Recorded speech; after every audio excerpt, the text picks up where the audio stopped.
Hello and welcome back to Clinical Cases. Today we're going to be continuing to look at the gastrointestinal block, and this is the fourth and final part of these videos. So in this video we're going to be looking at alcohol and its impact on the body, as well as liver cirrhosis. We're going to look at acute and chronic liver failure, viral hepatitis, pancreatitis, pancreatic cancer, gallstones, intestinal failure, and bowel obstruction. So let's start by having a look at alcohol and its impact on the body. So this is quite a heavy slide. So alcohol, or ethanol, C2H5OH, it provides us with empty calories because alcohol in itself has no nutritional benefit. It has 7 calories per gram, which is almost as high as fat in calorie content. And it's water soluble, which means it doesn't enter the fat in the body. So 1 unit of alcohol per government measure is 8 grams of alcohol. In terms of the recommended amounts, it varies between what the government and the doctors recommend. So governments recommend slightly higher than doctors in the respect that 28 units a week for men and 21 units a week for women. On the other hand, doctors recommend 21 units a week for men and 14 units a week for women, so slightly lower than that what the government recommends. In terms of absorption, the rate of absorption of alcohol is determined by the type and the concentration of the alcohol. So some alcohols, of course, are more concentrated than others. And the peak of alcohol absorption is around 1 hour after that original consumption. Other things that may increase the absorption include carbonated alcohol, so things like Prosecco, or having an empty stomach as well. So most tissues in the body get the same exposure to alcohol as the blood does. However, the liver particularly has a greater exposure due to that high level of venous drainage through the portal venous system towards the liver. So alcohol is eliminated from our body 95% by metabolization from the liver, and 2 to 5% is excreted in the unchanged manner through urine, sweat, feces, milk, or breath. So physiological changes of alcohol include sweating and flushing, so you get that vasodilation, tachycardia and an increase in blood pressure, and kidneys, of course, are secreting more urine, and the reason of this links back to ADH. To look at the breakdown of alcohol within the liver is here in 4 simple steps. I'm not going to go through that now though, but obviously just be aware of the impacts that alcohol has on the body, because it's not just the liver that the alcohol has the impact on. It of course does affect the whole of the GI tract in terms of inflammation and fatty deposits, fibrosis and scarring and motility problems as well.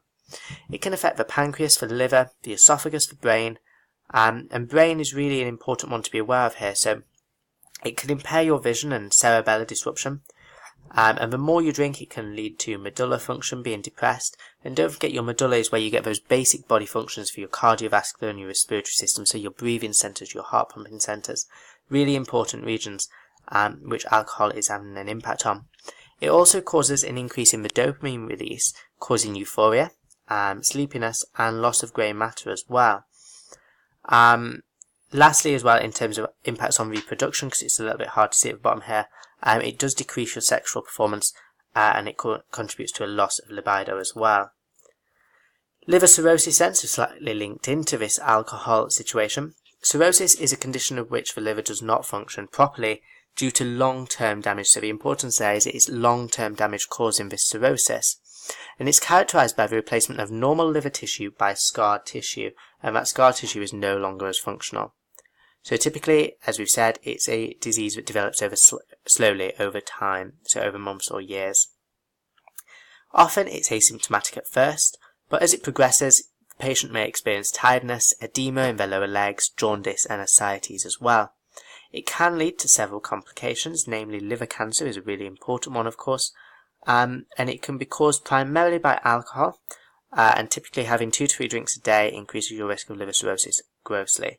Hep B and Hep C are also contributory to liver cirrhosis in the chronic form, and non-alcoholic fatty liver disease as well, so it can develop just with no relation to alcohol whatsoever. But obviously prevention really does come down to alcohol in the respect that you can avoid drinking too much, you can avoid drinking 2 to 3 drinks a day, and vaccination as well against hepatitis B is also an option, particularly for those vulnerable groups, so healthcare workers, pregnant women, that kind of thing. Normal liver function, just be aware of that, and then you can be aware of what's not happening in liver cirrhosis. Next, you've got acute and chronic liver failure. So bear in mind that acute is immediate in onset and it's short time frame, whereas chronic is over a longer period of time. So chronic liver failure is normally in the context of cirrhosis, and we've just discussed the causes of that. And acute is normally a rapid development of hepatocellular dysfunction, specifically coagulopathy and encephalopathy, without known prior liver disease by definition. Causes between the two vary, so infection, drugs, and poisoning are the main causes of acute liver failure, whereas chronic liver failure, as we already said, it comes back to that cirrhosis, so autoimmune hepatitis, which can lead to chronic liver failure, hemochromatosis, cirrhosis, infections. And the difference here is that acute liver failure is actually quite rare, whereas chronic liver failure is much more common. Again, the symptoms do vary, although notice that jaundice is present in both.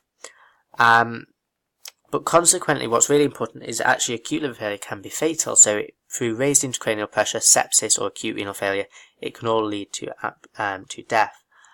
In terms of complications, it can lead to sepsis and spontaneous bacterial peritonitis, portal hypertension, and when you have that portal hypertension, a buildup of pressure around the portal vein going into the liver, it can cause ascites and bleeding. Be aware of LFTs as well, so the liver function test that you can do on ALT, AST, ALP and albumin. Be aware of the normal values for those. Next we have viral hepatitis, so this is inflammation of the liver due to a viral infection, and again this can be chronic or acute. So if we think about these, there are 5 strains of hepatitis, and you can group these into types. So hepatitis A and E are both transmitted via the fecal-oral route, and they both can become chronic and therefore can cause liver failure and cirrhosis. Hepatitis B and D and C are all occurring due to a needle stick injury or intravenous drug use or tattoos, so it's transmitted via blood. And one thing to remember, of course, about hepatitis D is that it can't exist without hepatitis B, so it exists as a co-infection or a super-infection of hepatitis B and D together. And hepatitis D is sexual and vertical transmission. In terms of vaccination, Hep A and B can be vaccinated against, and Hep B is vaccinated against those vulnerable groups, as we've just said, so healthcare workers, pregnant women. And Hep A is a intramuscular injection at 0 and 6 months, and that tends to be given to people in endemic areas. Of course, treatment, there are options, but usually a lot of it is supportive. Pancreatitis is something else to look at, so this is of course inflammation of the pancreas. Notice that itis there at the end, so pancreatitis, inflammation of the pancreas. And this occurs when digestive enzymes become activated while still in the pancreas. So of course normally the pancreas releases proenzymes which become activated when they reach the duodenum through a trypsinogen to trypsin almost reaction. Whereas if those enzymes are being activated too early, they're being activated within the pancreas and they're causing damage to the pancreas and inflammation. So it can occur as acute pancreatitis, meaning it appears suddenly and lasts for days, or it can appear as chronic pancreatitis, which is over many years. Again, there are differences in symptoms with those, but causes that lead to pancreatitis include alcoholism, gallstones, abdominal surgery, medications, and pancreatic cancer as well can all lead to pancreatitis. Consequently, however, if you do have repeated bouts of acute pancreatitis, it can cause constant damage to the pancreas and lead to chronic pancreatitis, so the buildup of scar tissue within the pancreas, causing loss of function. Pancreatic cancer then, so the main issue with pancreatic cancer is that it's discovered very late, and for that reason it's amongst the top 10 UK cancers, and it's predicted to be the second biggest killer by 2030. So because that diagnosis is usually quite late, it's normally quite hard to treat, and it's usually too late for a resection. In terms of symptoms, the main issue with the symptoms is they present very similar to other pancreatic illnesses, so weakness and fatigue, weight loss, dark urine, nausea, diarrhea, so quite similar to some of the other symptoms of the GI diseases, so it's sometimes quite hard to differentiate between them. Surgery is only possible in 20% of patients, but the best option to give adequate cancer clearance is surgery by a long shot, and we remove the pancreatic head, gallbladder, bile duct, and a small part of the duodenum. So it's a large area of the GI tract that we're removing. Chemotherapy can also be used, but it tends to be used in those where surgery is not possible. So for example, the cancer's progressed too much locally, or it's metastasized to a different region. In terms of risk factors for pancreatic cancer, of course, there's age, gender, and ethnicity to take into account. So, for example, older age, and it's slightly more common in men than women. Cigarette smoking approximately doubles your risk, and there's also a hint of obesity, family history, chronic pancreatitis and diabetes mellitus, which could contribute to pancreatic cancer as well. Of course, some people don't have any of these risk factors and still develop pancreatic cancer, so it's worth bearing that in mind. Gallstones is another GI condition to be aware of. So gallstones are solid lumps that form within the gallbladder. They may take several years to grow, and they can be asymptomatic and cause no issues whatsoever. They come in three forms, so they can be pure cholesterol stones, they can be pure pigmented stones, or they can be a mix of both. In terms of epidemiology of gallstones, they're more common in women than they are in men, and you're more likely to get them with increased age as well, and the symptoms do develop over time. In terms of the fate of a bile duct stone, 10% will pass for stones, 4% are found on autopsy, and actually 45% are asymptomatic, so people don't actually realise they've got them in a lot of cases until they start causing pain. So in terms of presentation, they may present with biliary colic, cholecystitis, mucosal empyema, and you treat it with an open or laparoscopic cholecystectomy. So those are for the ones that are found within the gallbladder. For the ones that are found in the bile duct, it may cause acute pancreatitis, they may pass out harmlessly, or they may cause cholangitis, or they may cause something called Moritzi syndrome, which is essentially where the gallstone becomes impacted within the cystic duct or the neck of the gallbladder, and it causes compression of the common bile duct or common hepatic duct. And in this case, ERCP is the gold standard. Okay. In terms of risk factors, increase in age, female, like we've just said at the top here, and it's good to know that a cholangiocarcinoma is a cancer of the bile duct, a primary biliary stenosis is an autoimmune condition, and a primary sclerosis cholangitis is inflammation with progressive scarring causing bile duct blockage or obliteration. So just some key terms to be aware of that could come up. Next, intestinal failure. So intestinal failure is the reduction of functioning gut mass to below what's necessary to absorb the nutrients that we need in order to survive, essentially. So it can be acute or chronic, it can be partial or complete, and it can be reversible or irreversible. And it can be broken down into three types. So type 1 is short-term, so we could describe this as acute, it lasts days only, usually as a result of surgical ileus, critical illness, or GI problems such as vomiting, obstruction, diarrhea, or oncology. Type 2 causes, so these are medium term, you're looking up to 28 days, and these usually occur when you've got post-surgery awaiting reconstruction, so Crohn's, SMA, radiation, adhesions and fistulae. And then type 3 causes, these are your long-term chronic causes that are lasting months to years. So the main one here is short bowel syndrome to be aware of, and dysmotility or motility disorders of the bowel as well.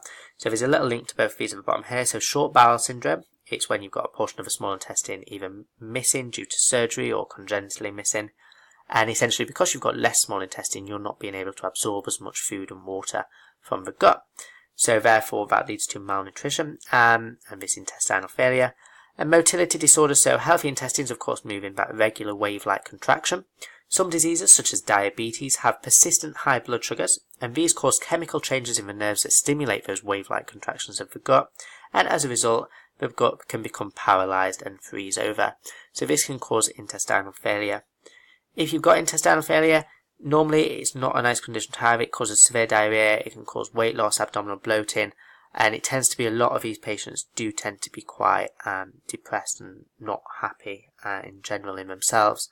Treatment, a lot of it revolves around counselling and education about intestinal rehabilitation, but obviously you can do bowel lengthening and tapering surgery, which will obviously increase that absorption of nutrients. Lastly, for this video, we look at bowel obstruction. So this was something that was touched on in a radiology lecture, and essentially it looks at a mechanical or functional obstruction of the intestines. So it can be of small bowel or large bowel. So here are the four types of obstruction to be aware of. So herniation, adhesions, volvulus, interceptions. So different, just being aware of what a herniation is, what an adhesion is, in a picture form is quite useful, I think. In terms of the radiology at the bottom here, note the difference between small bowel and large bowel. So small bowel, you'll be able to see these plicae circularis across the whole of the bowel, and the large intestine you won't be able to see them. You'll be able to see the haustra, which is slightly indenting on there. Complications wise, this can lead to sepsis, bowel ischemia and bowel perforation, so it's absolutely essential that you treat it as quickly as possible, especially if it's causing a build-up of pressure either in the small or large intestine. That's everything for this video. If you do have any feedback, please do let me know, it'll be greatly appreciated. And thank you for watching. I hope you found it useful.